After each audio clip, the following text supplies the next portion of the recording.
Hello नमस्कार दोस्तों। Welcome to official math में आपका स्वागत है। दोस्तों, हमारा टॉपिक चल रहा था चक्रवृद्धि ब्याज। चक्रवृद्धि ब्याज से संबंधित हम क्वेश्चन नंबर 30 तक कंप्लीट कर चुके हैं।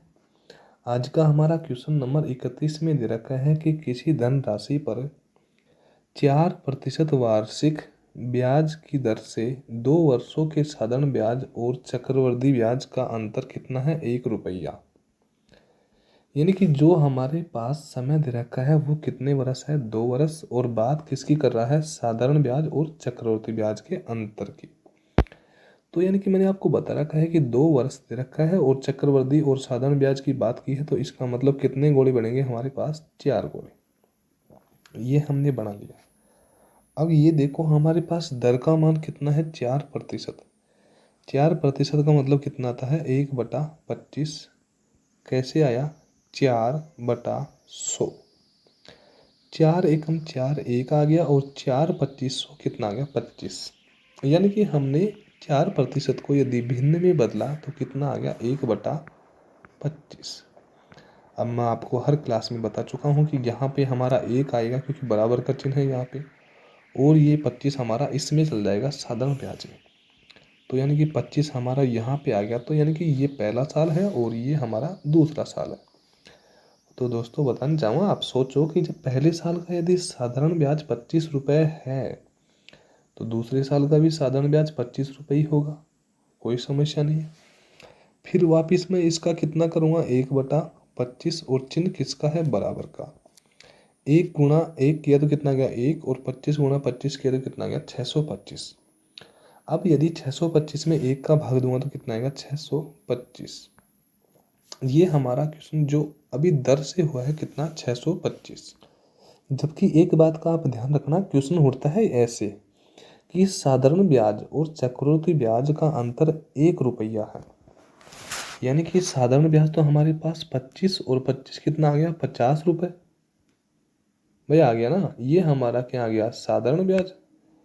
जबकि चक्रवृद्धि ब्याज 25 और 25 50, और ये कितना आ गया? 51। यानी कि 51 रुपये हमारे पास क्या आ गया? चक्रवृद्धि ब्याज का मान आ गया। दोनों के बीच का अंतर कितने का है? यहाँ पे क्वेश्चन के हिसाब से हमने हल किया तो कितने का है? 1 का। यहाँ पे हमने हल किया तो ये तो 1 का अंतर है, जबकि हमको क्वेश्चन में अंतर कितने का दे रखा है? 1 का। यानी कि 1 के बराबर की वैल्यू कितनी आई? 1। तो यदि 600 पूछा क्या है, वह धनराशि क्या होगी? तो मान किसका पूछा है? 625 का। तो 1 का गुणा किससे करूँगा? 625 से इस 1 का गुणा कर दूंगा। तो हमारे पास वह धनराशि कितनी आएगी? 625। अब आप सोचोगे कि इसमें तो ऑप्शन में मैच ही नहीं है। भाई, ऑप्शन मैच होना जरूरी है क्या? हो सकता है कि टाइप में कोई समस्या है। हाँ, टाइप में थोड़ी सी समस्या है, वो एक अलग बात है, पर ऑप्शन से आप मत देखो, बस आप सही हो, इससे आगे और कुछ भी नहीं है। हमारा क्वेश्चन हमने जो किया है वो बिल्कुल राइट किया है, कोई समस्या नहीं है। नेक्स्ट क्वेश्चन देखेंगे दोस्तों हम। क्वेश्चन में दे रखा है कि कोई धनराशि चक्रवर्ती ब्याज के 4 वर्ष में दोगुनी हो जाती है। यानी कि वह राशि मैंने कितनी मान ली? 100 रुपये। और 100 रुपये 4 वर्ष में कितने गुना हो रहे हैं? 2 गुना। तो यानी कि 100 का मैं 2 गुना करूँगा तो राशि अब कितनी आ गई? 200। अब आगे क्या करूँ? तो वह राशि, देखो ये लाइन यहाँ तक कंप्लीट हो गई। ये हमने ये जो हल किया है उससे आगे क्वेश्चन में क्या बोला है? तो वह राशि अपने से 8 गुना उसी ब्याज की दर से कितने समय में होगी? तो वही सब आप देखो कि हर 4 वर्ष में वह राशि क्या होती है? दुगनी होती है। तो दुगनी का मतलब हर 4 वर्ष में दुगनी, तो 200 का दुगना कितना आ गया? 400। ठीक है। क्या अभी तक 8 गुना हो रही है? क्या नहीं हो रही? तो फिर मैं 4 वर्ष और लूँगा, और 4 वर्ष में मैं यहाँ पे गुणा किससे करूँगा? 2 से, क्योंकि कितना आ गई यहाँ पे अब 800। अब क्वेश्चन की लैंग्वेज देखो कि कोई राशि चक्रवृद्धि ब्याज से 4 वर्ष में दोगुनी हो रही है। बिल्कुल 4 वर्ष में दोगुनी हो रही है, हर 4 वर्ष में दोगुनी हो रही है, हर 4 वर्ष में क्या हो रही है, दोगुनी। तो वह अपने से 8 गुनी कितने समय में होगी? तो यानी कि यहाँ पे 800 हो गया, तो 100 का 8 गुना हो गई कि 800 बिल्कुल हो गई। तो 8 गुने होने के लिए समय कितना लगा? 4 और 4 8 वर्ष और 4 12 वर्ष, यानी कि 12 वर्ष में वह राशि 12 वर्ष में वह राशि कितने गुना हो जाएगी? 8 गुना, यानी कि 800 हो जाएगी। नेक्स्ट क्वेश्चन है दोस्तों हमारा, क्वेश्चन में दे रखा है, देखो दोस्तों वैसे आप इस क्वेश्चन को ऐसा कुछ भी नहीं है, यानी कि इस क्वेश्चन को चाहो तो आप और तरीके से भी कर सकते हो। कैसे? कि आप इसको यहाँ पे एक भी मान सकते हो, कोई समस्या नहीं है इसकी जगह। एक मान लो, 1 रुपये है और 4 वर्ष में वह 1 रुपये है, कितना हो रहा है? दुगुना, यानी कि कितना हो जाएगा? 1 रुपये 4 वर्ष में 2 रुपये हो जाएंगे, तो यानी कि कितने रुपए होंगे? 2 रुपये। तो आगे आने वाले 4 वर्ष में भी 2 का दुगुना करूँगा, क्योंकि लैंग्वेज बस यही है क्वेश्चन में कि हर 4 वर्ष में क्या हो रहा है? दुगुना। तो 2 का दुगुना कितना आ गया? 4, सॉरी 4 ही आएगा, 40 नहीं आएगा। फिर हर 4 वर्ष में, फिर 4 वर्ष में क्या करूँगा मैं? दुगुना करूँगा। तो 4 का दुगुना कितना आ जाएगा? 8। तो देखो दोस्तों, 1 रुपये है और हो कितना गया? 8। क्या 1 का 8 गुना हो रहा है क्या? बिल्कुल हो रहा है। तो भाई साहब उसके लिए समय कितना लगा? 4 और 4 8 और 4 12, यानी कि ऑप्शन नंबर बी 12 वर्ष का समय लगा। आप यहाँ पे 100 का ही, कोई जरूरी नहीं कि आप 100 ही मानो, आपके हिसाब से जो आपको सूटेबल रहे वो आप मान सकते हो, कोई समस्या नहीं है। नेक्स्ट क्वेश्चन है दोस्तों हमारा, क्वेश्चन में दे रखा है कि यदि किसी राशि का 12% वार्षिक दर से 6 महीने बाद जोड़ा जाए, इसका मतलब क्या है?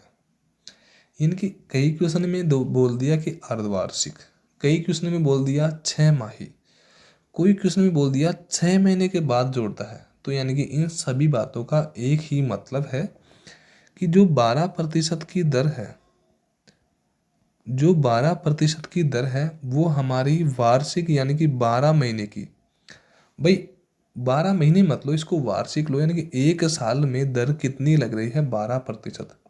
और आपको सबको पता है कि 1 साल में कितने महीने होते हैं? 12, यानी कि 12% जो भी दर है वो 12 महीने की है। यहाँ पे माह लिख दिया मैंने कि 12 महीने की दर कितनी है? 12% की।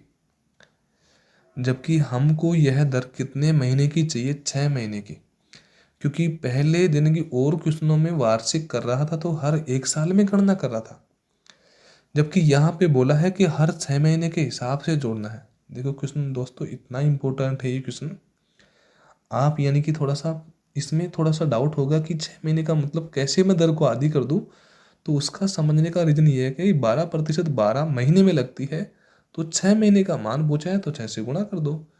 6 दूनी 12, 2 का भाग 12 में दिया कितना गया? 6%। यानी कि सीधी सी बात यह है दोस्तों कि 12 महीने के लिए यदि 12% दर लग रही है तो 6 महीने के लिए 6% लगेगी। और यहाँ पे बात कर रहा है कितने साल की? 1 साल की। तो 1 साल का ये तो हमारा मूलधन, ये हमारा 6 महीने और 6 महीने यानी कि 12 महीने, यानी कि 1 साल, ये 6 महीने का मान है और ये भी हमारा 6 महीने का मान है। और जो हमारे क्वेश्चन थे उसमें से 1 साल में गणना कर रहा था, जबकि यहाँ पे तो भाई साहब हर 6 महीने में ब्याज की काउंटिंग कर रहा है। वो ये बोल रहा है कि मेरे को हर 6 महीने में ब्याज चाहिए। तो यानी कि राशि तो हमारे पास है नहीं, जबकि दर दे रखी है हमारे पास कितनी? 12%। 12 दे रखी थी 1 साल की, तो 6 महीने की कितनी देगा? 6%। तो 6% का मतलब कितना आएगा? 6/100। इसको काटूंगा 2 तिया 6 और 2 50 100, यानी कि 6% का मतलब कितना आ गया? 3/50। 3/50 को मैंने यहाँ पे रखा तो 3 तो मेरा यहाँ पे आ गया और 50 मेरा यहाँ पे आ गया। अब पहले साल का यदि साधारण 50 है तो दूसरे साल का भी साधारण कितना होगा? 50। इसमें तो हमको कोई डाउट ही नहीं है। भाई यदि पहले साल का साधारण यदि 50 रुपये है तो दूसरे साल का भी साधारण ब्याज कितना होगा 50। इसका भी मैं क्या करूँगा 3/50 और मैं बराबर का चिन्ह लगाऊँ क्योंकि ऊपर जाना है मेरे को। 50 गुना 50 के तो कितना होगा 2500 और 2500 के बटे में कितना है 3। क्योंकि नहीं कटा तो मत काटो, उसको ऐसे कि ऐसे रख दो, सब सही हो जाएगा। रुको, अब क्वेश्चन में एक लैंग्वेज पकड़ो कि एक वर्ष का अंतर किसका, चक्रवर्ती ब्याज और साधारण ब्याज का कितना है 36 रुपये, जबकि यहाँ पे अंतर कितने का है 3 का। आप यदि क्वेश्चन में बातों को पकड़ोगे तो बात को समझो। ये जो हमारा चक्रवर्ती ब्याज और साधारण ब्याज का ये क्या होता है नीचे का अंतर। कैसे, एक वर्ष का अंतर 6 महीने और 6 महीने 12 महीने का ब्याज कितना आया 100 रुपये, कौन सा साधारण ब्याज।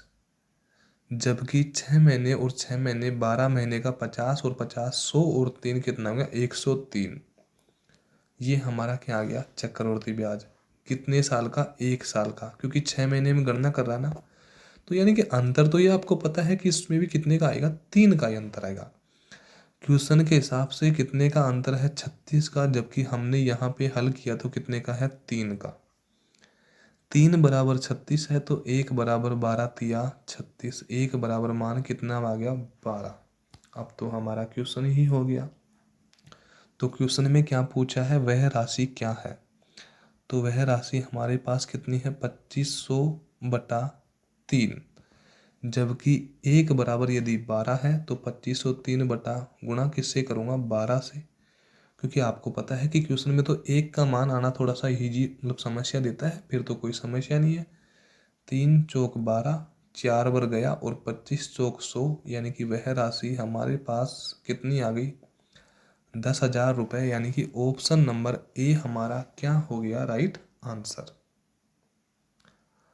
अब यानी कि हमारे पास मूलधन का मान कितना आ गया 10,000 रुपये, कोई समस्या नहीं है, हमारा आंसर आ गया। तो कोई बात नहीं, यानी कि 6% की दर से 6 महीने का ब्याज निकाल के देख लो हमारा, देखिए होता है या नहीं होता है। बिल्कुल, ये हमारी दर कितनी आ गई 10,000 रुपये। दर कितनी है 6/100, 2 जीरो से 2 जीरो कट गई, 6 गुना 100 किया तो कितना आ गया 600 रुपये। और यदि पहले साल का साधारण ब्याज यदि 600 है तो दूसरे साल का भी साधारण कितना आ गया 600।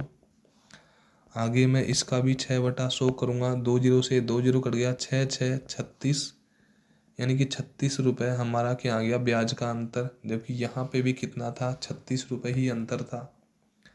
दर में आपको कोई समस्या होनी नहीं चाहिए, क्योंकि 12% दर यदि 12 महीने की यानी कि 1 साल की है तो 6 महीने की कितनी होगी, इसकी आधी होगी। बात को वैसे भी पकड़ लो कि 1 साल में यदि 12% की दर है तो आधे साल में कितनी लगेगी 6%। तो यानी कि हमारा राइट आंसर कितना गया 10,000 रुपये, क्योंकि उसके हिसाब से हमारा अंतर वही आ चुका जो हमारा है।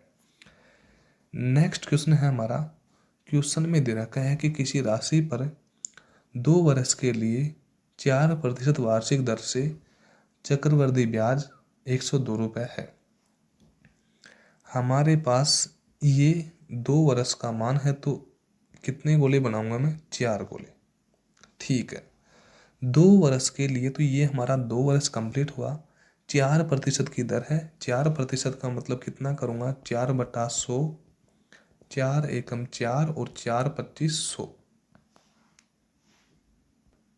यानी कि मैंने 4% को यदि भिन्न में बदला ना तो कितना आ गया मेरे पास 1/25। अब मैं यहाँ पे 1/25 लिखूंगा तो यहाँ पे तो क्या आ गया मेरा 1, यहाँ पे क्या आ गया 25। तो इसको तो भरने में कोई समस्या नहीं है, क्योंकि पहले साल का यदि साधारण ब्याज जितना होगा उतना ही दूसरे साल का होगा, क्योंकि अभी तो दर दूसरी है ही नहीं। तो इसका भी मान कितना आ जाएगा 25। अब इसका भी मैं 1/25 करूँगा तो बराबर का चिन्ह लगाऊंगा। 25 25 625 में 1 का भाग दिया कितना आया 625। यानी कि हमने क्वेश्चन हल किया तो मूलधन तो 625, साधारण ब्याज पहले साल का 25, दूसरे साल का साधारण ब्याज कितना गया 25 और अंतर कितने का आया 1 का। ये हमने हल किया उस कंडीशन पे है, जबकि क्वेश्चन में क्या दे रखा है वार्षिक दर से, यानी कि यहाँ तक हमारा क्वेश्चन हो चुका है। इस मामले में आगे क्या बोला है, वार्षिक दर से चक्रवृद्धि ब्याज 102 रुपया है। 102 रुपया हमारे पास किसका मान है, चक्रवृद्धि ब्याज का, यानी कि चक्रवृद्धि ब्याज का मान कितना है, 102 रुपये। जबकि हमारे यहाँ पे क्वेश्चन के हिसाब से चक्रवृद्धि ब्याज यही तो होगा भाई, 25 और 25 50 तो हमारे पास क्या आ गया, साधारण। उससे मैं 1 रुपये और जोड़ दूंगा ये, तो यानी कि कितना हो गया, 51। यानी कि क्वेश्चन के हिसाब से 51 रुपये मेरा क्या आ गया, चक्रवृद्धि ब्याज। जबकि यहाँ पे कितना दे रखा है, 102। 51 के बराबर में यदि 102 है तो 1 के बराबर में 51 एकम 51 और 51 दूना 102। 1 की वैल्यू यदि 2 आ गई तो क्वेश्चन में क्या पूछा है, तो इस राशि पर उसी समय में 102 रुपये है तो क्या पूछा है, इस राशि पर उतने ही समय के लिए उस ही ब्याज की दर से साधारण ब्याज, यानी कि ये क्वेश्चन उठा लिया, कौन सा, साधारण ब्याज क्या होगा। तो ये आपको पता है कि यहाँ पे 25 और 25 कितना आ गया, 50। एक वर्ष का साधारण 25 है तो दूसरे वर्ष का भी साधारण कितना है, 25, और दोनों वर्ष का 25 और 25 कितना आएगा, 50। और जब 1 बराबर 2 दे रखा है तो 50 का गुणा किससे करूँगा, 2 से, क्योंकि 1 बराबर 2, 2 बराबर 4, 3 बराबर 6, 5 बराबर 10, यानी कि दुगनी वैल्यू। भाई 1 की वैल्यू यदि 2 दे रखी है तो 50 गुणा किससे करूँगा, 2 से, तो कितना आ जाएगा, 100। यानी कि साधारण ब्याज कितना आएगा, 100। यानी कि ऑप्शन नंबर बी हमारा क्या आएगा, आंसर। आप यदि पहले साल का साधारण निकालना चाहो तो 2 से गुणा करो, 25 दूना 50। दूसरे साल का निकालना चाहो तो कितना आएगा, 50। अंतर का मान निकालना चाहो तो कितना आएगा, 2। 50 और 50 100 और 2 कितना आएगा हमारा, 102 निकालना चाहो तो। बट हमारा यहाँ पे आंसर कितना है, ऑप्शन नंबर बी, यानी कि कितने रुपए, 100 रुपये। चलो कोई बात नहीं, क्वेश्चन को पूरे वे से भी देखते हैं, यानी कि देखने का तरीका तो ठीक है ये, पर क्वेश्चन में क्या खोल रखा है वो देखो कि हमारे पास जो एक बराबर वैल्यू है, ये 625 तो ये आ गया, ये हमारा 25 और ये हमारा 25 और ये हमारा क्या आ गया था, 1। समझ जाना बात को। एक बराबर वैल्यू कितनी दे रखी थी हमको, 2, और 625 का गुणा यदि 2 से करूँगा तो कितना आएगा, 1250। यानी कि ये तो हमारा मूलधन है, 2 से गुणा करूँगा कितना आएगा, 50। ये हमारा पहले साल का साधारण है, तो दूसरे साल का भी साधारण कितना आएगा, 50। गुणा करके देख लो, 50 ही आएगा। 1 का गुणा 2 से करूँगा तो कितना आएगा, अंतर कितना आ गया, 2। अब आप क्वेश्चन की लैंग्वेज को भी पकड़ लो, चक्रवर्ती ब्याज कितना है, 102 रुपये। क्या यहाँ पे चक्रवर्ती ब्याज 102 रुपये है क्या, बिल्कुल है। 50 और 50 100 और 2 कितना आ गया, 102 हमारा क्या आ गया, चक्रवर्ती ब्याज। बताओ, साधारण ब्याज हमारा आ ही रहा है 50 और 50 कितना आ रहा है, 100, इसी का मान पूछा है। यदि मूलधन का मान पूछा होता तो कितना आता, 1250।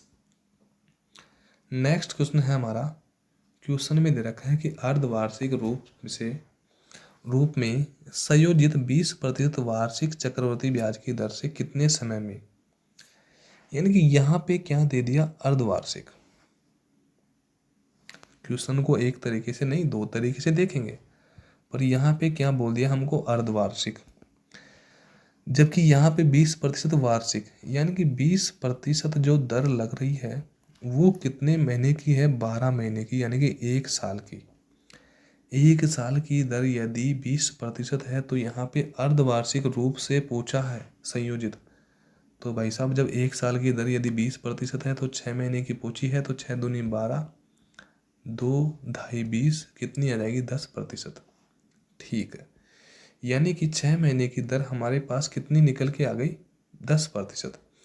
और वैसे भी आप बोल के देखो कितना अच्छा लगेगा आपको कि यदि 1 साल की दर यदि 20% है तो आधे साल की दर 20 का आधा होगी, तो कितना लगेगी, 10%। तो क्वेश्चन के हिसाब से कहीं ना कहीं हमारे पास दर का मान तो हमने निकाल लिया कि 6 महीने की दर,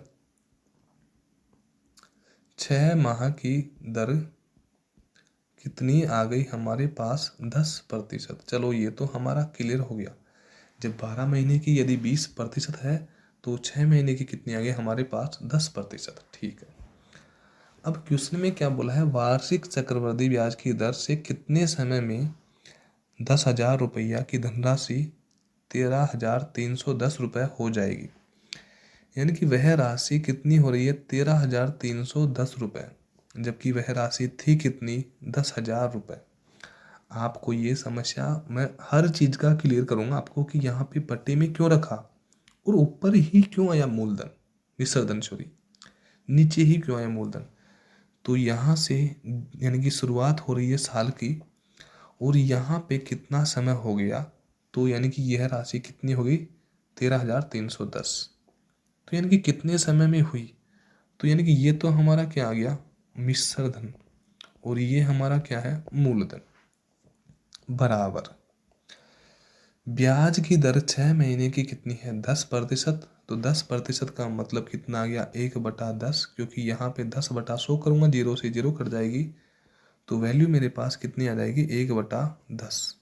ठीक है। 1/10 में हमको कोई समस्या नहीं है कि मूलधन हमारा कितना है 10, 1 रुपये ब्याज लग रहा है तो 10 रुपये यदि मूलधन है 1 रुपये ब्याज लग रहा है तो ब्याज लगने के बाद में मिश्रधन कितना आ गया 11 रुपये।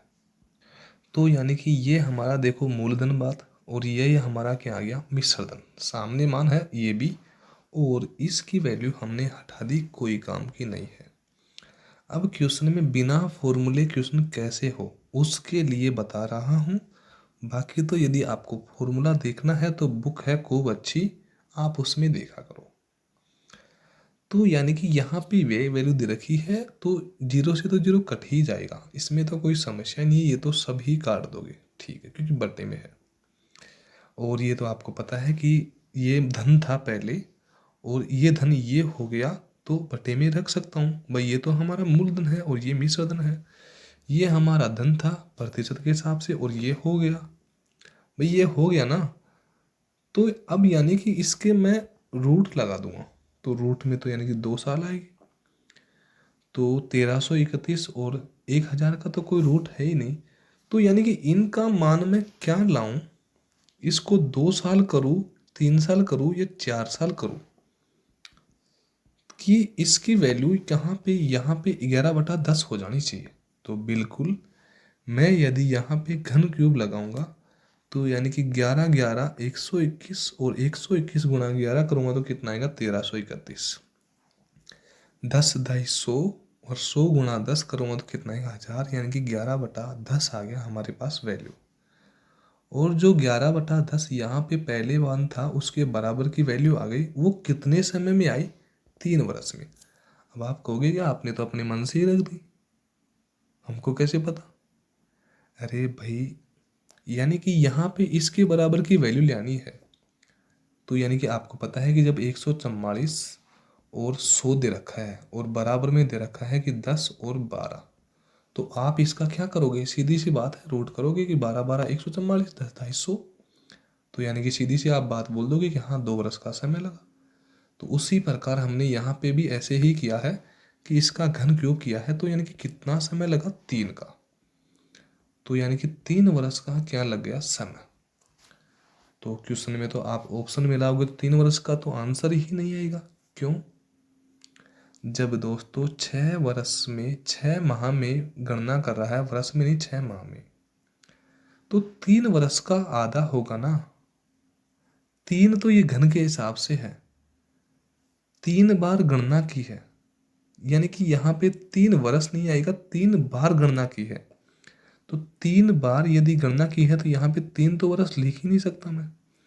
तो 3 बार यदि गणना की है तो 6 महीने 6 महीने और 6 महीने, यानी कि पहले 6 महीना, दूसरा 6 महीना और तीसरा 6 महीना, तो कितना गया 6 महीने 6 महीने 6 महीने, कितने महीने होंगे 18 महीने। 3 बार इसको वर्ष नहीं बोल सकता, हाँ मैंने लिखा है पर इसको वर्ष नहीं बोल सकते। गणना कितनी बार की है 3 बार प्रत्येक 6 महीने में, तो कितने महीने हो गए 18 महीने। तो यानी कि 18 महीने का मतलब कितना गया 1.5 साल। भाई 12 महीने में तो 1 साल हो गई और 6 महीने और है तो यानी कि 1.5 साल हो गई। क्योंकि क्वेश्चन में अर्धवार्षिक गणना कर रहा है, यदि ये नहीं होता तो हमारा आंसर डी ही होता।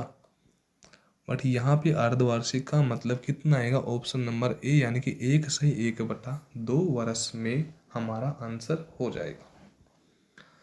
तो दोस्तों हमारा आंसर क्या आ गया, ऑप्शन नंबर ए। फिर भी कोई बात नहीं, आपके लिए क्वेश्चन का और हमारा जो गोला विधि है उससे हम देखते हैं। देखो ये हमारा मूलधन है, कितना है, 10,000 रुपया। ठीक है। अर्धवार्षिक रूप से संयोजित आपको पता है कि 6 माह की दर कितनी है, 10%। वो आपने निकाली थी, क्योंकि एक साल में यदि 20 लग रही है तो 6 महीने में 10 लग रही है। तो इसका मैं क्या करूँगा, 1/10, 0 से 0 कट गया। यहाँ पे कितना आ गया, 1,000।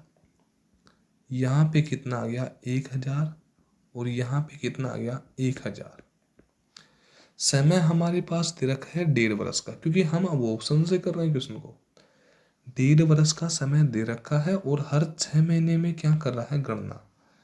तो 6 महीने, 6 महीने और 6 महीने, क्या ये 1.5 वर्ष हो गया, बिल्कुल 6 महीने और 6 महीने 12 महीने और 6 महीने कितने हो गए, 18 महीने, बिल्कुल 1.5 महीने का मान आ गया।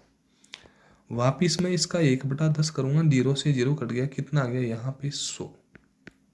इसकी वैल्यू कितनी आएगी, 100। फिर इसकी वैल्यू भी कितनी आएगी, 100। 100 कैसे आएगी कि वापिस इस 1000 पे निकालूँ, फिर इस पे निकालूंगा तो कितना आएगा, 100 आएगा। और फिर 100 पे निकालूंगा कितना आएगा, 10 आएगा। ठीक है, सॉरी 10 आएगा, 100 नहीं आएगा। तो यानी कि ये हमारा पूरा बेसिक क्वेश्चन हो गया पूरे तरीके से। अब यानी कि क्वेश्चन में क्या बोला है कि 1.5 वर्ष में वह धनराशि कितनी हो जानी चाहिए, 13,310 रुपये। देखो देखिए हो रही है क्या, 10,000 हमारा ये है ही, 10,000 की वैल्यू ये है ही। उसके बाद में 11,000, 12,000, 13,000, 13,100, 13,200, 13,300, 13,310, यानी कि 13,310 टोटल वैल्यू मैंने निकाली तो कितनी आ गई, 13,310 रुपये। समय कितना लगा, 1/1/2 वर्ष में। देखो वैसे तो आपको बता रखा है कि 2 वर्ष के लिए 4 गोले, 3 वर्ष के लिए 8 गोले, ये आपको मैंने बता रखा है। बट वो 3 वर्ष का और 2 वर्ष का मतलब ये है कि यदि 2 बार गणना कर रहा है तो कितना, 4 गोले, और यदि 3 बार गणना कर रहा है तो कितने गोले, 8 गोले। तो यहाँ पे 3 बार गणना कर रहा है, वार्षिक नहीं है कि एक एक साल में कर रहा है। यहाँ पे 3 बार क्या कर रहा है, गणना। तो हमारा आंसर क्या आ जाएगा, 1/1/2 वर्ष। थैंक यू दोस्तों, आज की क्लास हमारी यही तक है। See you again tomorrow, same time same palace, with a great enthusiasm. यानी कि हम मिलते हैं कल उसी टाइम, उसी समय और उसी जज्बा और जोश के साथ। थैंक यू दोस्तों।